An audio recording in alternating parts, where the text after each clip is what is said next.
காதல் விவகாரத்தில் 17 வயது சிறுவன் கடத்தப்பட்ட வழக்கில் போலீஸ் ஏடிஜிபி ஜெயராமன் கைது செய்யப்பட்டிருக்கிறார்.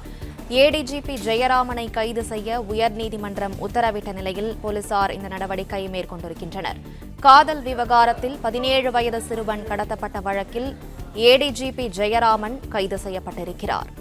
ஏடிஜிபி ஜெயராமனை கைது செய்ய உயர்நீதிமன்றம் உத்தரவிட்டிருக்கும் நிலையில் இந்த நடவடிக்கை மேற்கொள்ளப்பட்டிருக்கிறது. கைது செய்ய உயர்நீதிமன்றம் உத்தரவிட்டிருக்கும் நிலையில் விசாரணை அதிகாரிகள் ஏடிஜிபி ஜெயராமனை தனியாக அழைத்துச் சென்றனர். காதல் விவகாரத்தில் 17 வயது சிறுவன் கடத்தப்பட்ட வழக்கில் ஏடிஜிபி ஜெயராமன் கைது செய்யப்பட்டிருக்கிறார். அவரை கைது செய்ய உயர்நீதிமன்றம் உத்தரவிட்டிருக்கும் நிலையில் போலீசார் இந்த நடவடிக்கையை மேற்கொண்டிருக்கின்றனர். ஏடிஜிபி ஜெயராமன் கைது செய்யப்பட்டிருக்கிறார். கூடுதல் விவரங்களை செய்தியாளர் ஆனந்த் வழங்க கேட்கலாம். ஆனந்த், வணக்கம். விவரங்களை சொல்லுங்க. வணக்கம். சிறுவன் கடத்தல் வழக்கில் ஏடிஜிபி ஜெயராமனை விசாரணைக்காக காவல்துறை தற்போது அழைத்து சென்றிருக்கிறது. அவரிடம் தனியாக விசாரணை நடத்த ஏதுவாக அவரை தனியாக அழைத்து சென்றிருக்கிறது.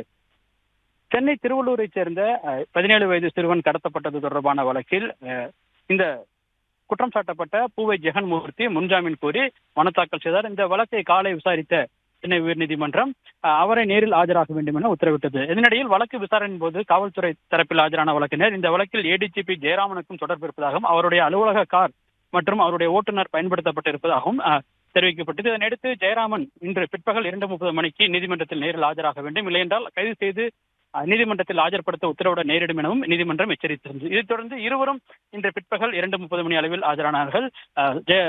ஜெகன்மூர்த்தி வருவதற்கு சற்று தாமதமானார். வழக்கு விசாரணை சுமார் 4 மணி அளவில் விசாரணைக்கு எடுத்துக் கொள்ளப்பட்டது.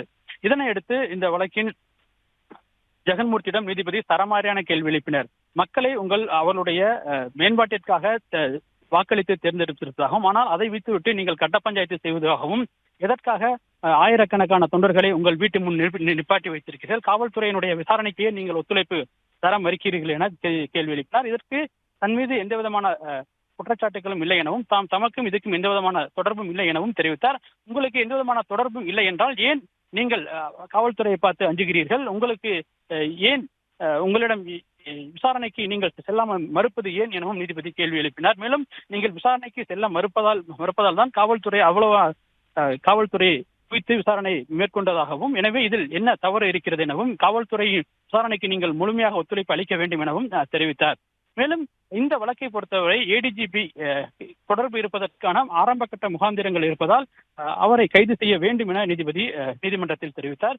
அவரை உடனடியாக செக்யூர் செய்ய வேண்டும் எனவும், அவரை செக்யூர் செய்து விசாரணைக்கு உட்படுத்த வேண்டும் எனவும் நீதிபதி உத்தரவிட்டார். அவரை உடனடியாக காவல்துறை செக்யூர் செய்து நீதிமன்றத்திலே அவரை கைது செய்ய வேண்டும் எனவும் நீதிபதி தன்னுடைய வழக்கு விசாரணையின் போது தெரிவித்தார். உடனடியாக செக்யூர் செய்ய வேண்டும் எனவும் நீதிபதி தன்னுடைய உத்தரவிலும் தெரிவித்தார். இதனை அடுத்து ஏடிஜிபி ஜெயராமனை சம்பந்தப்பட்ட நீதிமன்ற எண் 51 இருந்து அவர்களை காவல்துறை அழைத்து வந்தனர்.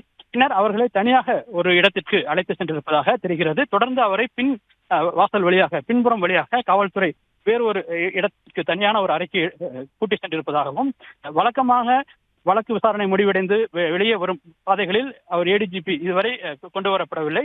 அவரை வேறொரு இடத்திற்கு கொண்டு செல்வதற்கான பணிகளை காவல்துறை முன்னெடுத்திருப்பதாக தெரிகின்றது.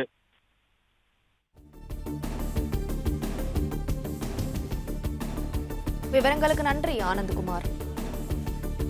பிளே ஸ்டோர் மற்றும் ஆப் ஸ்டோரில் இருந்து பாலிமர் செயலியை QR கோடு மூலம் பதிவிறக்கம் செய்யுங்கள். செய்திகளை உடனுக்குடன் பெறுங்கள்.